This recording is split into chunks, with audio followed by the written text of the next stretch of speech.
Olá, eu sou a professora Tuane Vieira e a aula de hoje é sobre lipídios. A gente vai conhecer a estrutura dessas moléculas e suas principais funções. Lipídios é uma classe de moléculas, na verdade um grupo caracterizado por conta da sua hidrofobicidade, sua insolubilidade em água. Então, na verdade, é um grupo bastante variado, com estruturas bastante variadas, e eles estão agrupados por conta dessa propriedade físico-química. Diferente de proteínas, carboidratos e ácidos nucleicos, que são polímeros, são monômeros que se ligam por ligações covalentes e formam essas moléculas. As moléculas de lipídios, elas não são formadas por unidades monoméricas. Na verdade, são as unidades monoméricas que atuam sozinhas ou interagem para a formação de estruturas lipídicas, tá? Então, é um grupo bastante variável, a gente vai conhecer algumas dessas estruturas. Todas elas são bastante insolúveis em água. Muitos, atuam então como reserva energética, essa é a primeira função que vem à nossa cabeça quando a gente pensa em lipídio.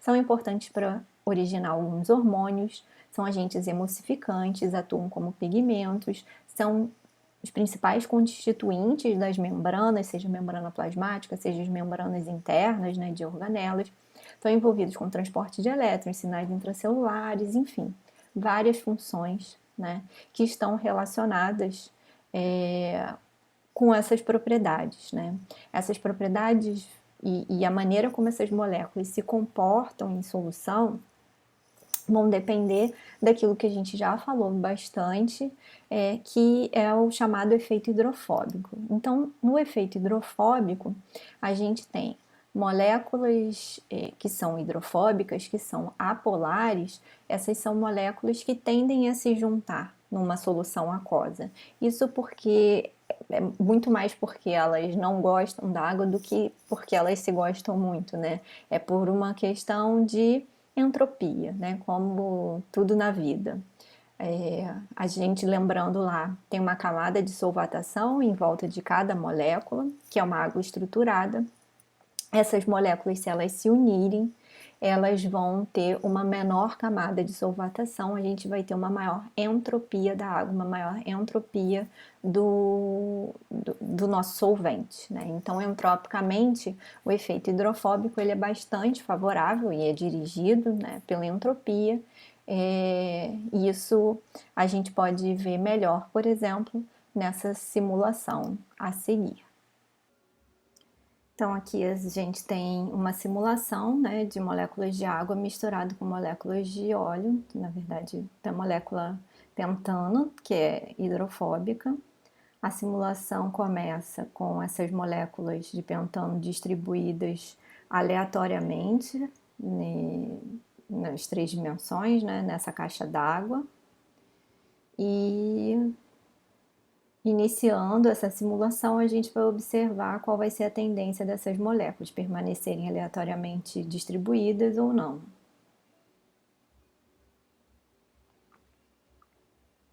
Já nos primeiros picosegundos, a gente observa que essas moléculas começam a interagir e permanecerem interagindo, formando um core hidrofóbico. E a gente tem uma movimentação dessas moléculas, mas elas estão todas ali interagindo, e isso é favorecido pelo aumento da desordem, da entropia das moléculas de água, que a gente consegue perceber aí em volta. A gente tem, então, não tem uma distribuição aleatória dessas moléculas, isso por conta do efeito hidrofóbico.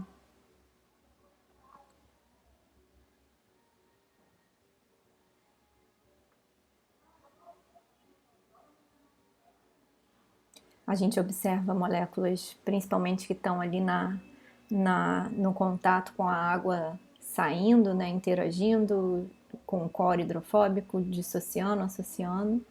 Existe movimentação, mas todos eles tendem ali, no final da simulação, a permanecerem juntos, interagindo entre si. Então, o efeito hidrofóbico vai ser importante para determinar o comportamento dessas moléculas em solução e as interações que elas realizam, né?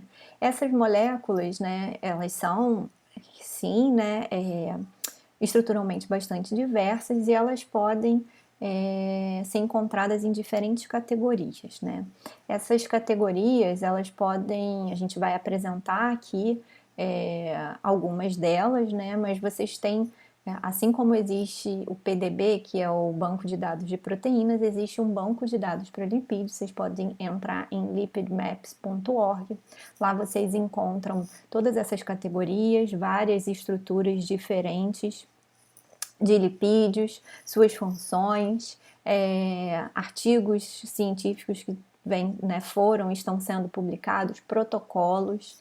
Então é um espaço bastante importante para quem quer aprender um pouco mais e trabalhar, inclusive, né, com lipídios. Então acessem esse banco de dados que vocês vão conseguir obter todos os parâmetros que vocês precisam para os lipídios que vocês vão estudar ou estão estudando, tá? Mas de uma maneira geral, esses lipídios eles podem ser classificados em 4 grandes classes aqui, né, que eu estou separando em ácidos graxos, lipídios simples, lipídios complexos e os lipídios precursores e derivados, né? Vamos ver um pouco de cada um separadamente.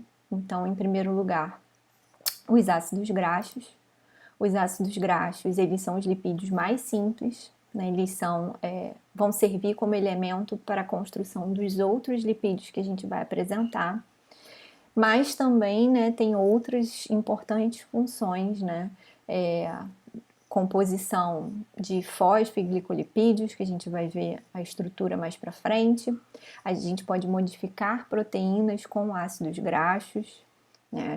É uma modificação pós-traducional importante, inclusive para direcionar proteínas para a membrana. Então, as proteínas que estão na membranas, elas estão ou foram ligadas a um ácido graxo para poder ser endereçada para lá. São fontes de energia, principalmente armazenado na forma dos triacilgliceróis, que a gente vai ver a estrutura mais para frente, e a gente pode derivar então também hormônios e moléculas que são mensageiras intracelulares a partir de ácidos graxos. Os ácidos graxos têm então essa composição bastante simples. A gente tem um hidrocarboneto de vários carbonos ligado a um grupamento carboxílico. Portanto, essa molécula é uma molécula anfipática em pH fisiológico, porque esse grupamento carboxílico ele vai estar desprotonado, e bastante hidrofóbica por conta dessa cadeia de hidrocarbonetos, que pode ter um tamanho bem variado. A gente tem ácidos graxos de cadeia curta, por exemplo, 4 carbonos, e ácidos graxos de cadeia longa, né? A gente pode ter 14 carbonos, 18 carbonos, 20, até mais carbonos formando um ácido graxo. E uma outra coisa bastante interessante nessa molécula é que todos esses carbonos podem estar saturados, ou a gente pode também encontrar insaturações, né? A gente não vai encontrar um ácido graxo com todos os seus carbonos insaturados. Normalmente a gente, na maior parte das vezes, vai encontrar um monoinsaturado e para algumas estruturas o que a gente chama de poliinsaturados, com 1 até 2, 3 insaturações. Essas insaturações elas podem estar em 2 conformações, na conformação cis, onde esses hidrogênios estão para o mesmo lado na molécula, ou na configuração trans, onde eles estão em lados opostos. E isso impacta diretamente no formato, né, dessas moléculas, em como elas estão no espaço tridimensional e, portanto, da maneira como elas interagem entre si e com outras moléculas. Os ácidos graxos mais comuns, né, são esses que estão aqui nessa tabela, né, os mais encontrados. A gente tem aqui tanto ácidos graxos saturados quanto insaturados. A gente tem, dentre esses ácidos graxos, aqui destacado o ácido palmítico ou palmitato, que é um ácido graxo saturado de 16 carbonos, principal molécula formadora dos triacilgliceróis no nosso organismo, nas nossas células. A gente sintetiza bastante essa molécula de palmitato e a partir dela deriva uma série de outras moléculas. incluindo aminoácidos insaturados, né?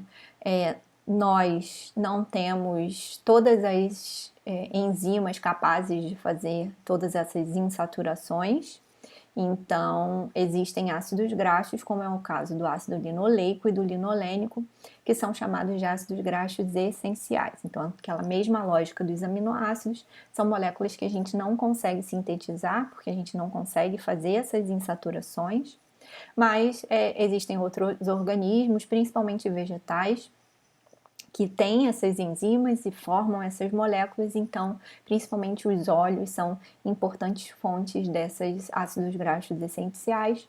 A gente tem aqui o que a gente conhece bastante, já deve ter ouvido falar, que é o ômega 6 e o ômega 3, né? Então, no caso do ômega 3, peixes, principalmente salmão, são animais que sintetizam bastante essa molécula, então são fontes importantes, porque essas moléculas, elas desempenham funções importantes no nosso organismo. Então, a partir delas, a gente deriva uma série de outros ácidos, né, como o ácido araquidônico, o DHA, o EPA, que vão ser importantes moléculas, por exemplo,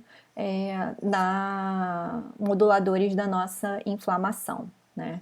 Então, é importante a gente ingerir essas moléculas para permitir que que esse efeito seja desempenhado no nosso organismo, né? O ômega 3, por exemplo, tem relação também com o processo de formação do sistema nervoso, então são moléculas importantes de estarem na nossa dieta, principalmente durante esse desenvolvimento. Os ácidos graxos são nomeados de acordo com o hidrocarboneto, então se eu tenho um hexano, ligo ali um grupamento carboxílico, eu passo a ter um ácido hexanoico. E os seus carbonos podem ser numerados de acordo com duas formas, né, o que a gente chama de numeração delta ou a numeração ômega. A numeração delta ela é uma numeração com números, né? 1, 2, 3 e assim vai. E o carbono 1 é o carbono do ácido do grupamento carboxílico, enquanto que na numeração na numeração ômega, ele começa pelo último carbono, que é o nosso carbono ômega. Reparem que nesse caso, né, o carbono 3 é o carbono beta e o carbono 2 é o carbono alfa.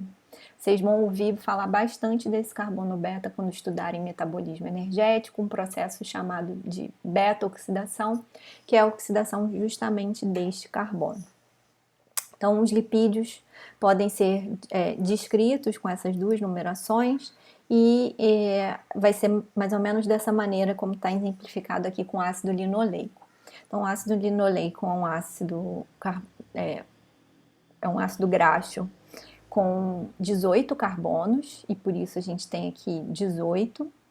É um ácido graxo insaturado, com 2 insaturações, então isso aqui está referente ao número de insaturações, e a posição dessas insaturações. Então, pela nomenclatura delta, 1, 2, 3, 4, 5, 6, 7, 8, 9, carbono 9, 10, 11, 12, carbono 12, delta 9, 12. A gente também pode representar essas insaturações entre parênteses. Ou pela outra nomenclatura, né? Se a gente olhar aqui, o carbono ômega, 1, 2, 3, 4, 5, 6. Essa primeira insaturação está no carbono 6 dessa numeração, por isso essa molécula é chamada também de ômega 6. Em relação aos ácidos graxos insaturados, né? Normalmente eles são monoinsaturados, insaturação no carbono 9 ou no carbono 10. No caso dos poliinsaturados, né, 9 ou 10, e aí a gente vai ter insaturação no 12 ou no 15, mas nunca é uma insaturação do lado da outra, né? A gente tem sempre pelo menos um grupo metileno separando essas insaturações. E a grande maioria dos ácidos graxos na natureza são ácidos graxos com conformação cis, né? Configuração cis.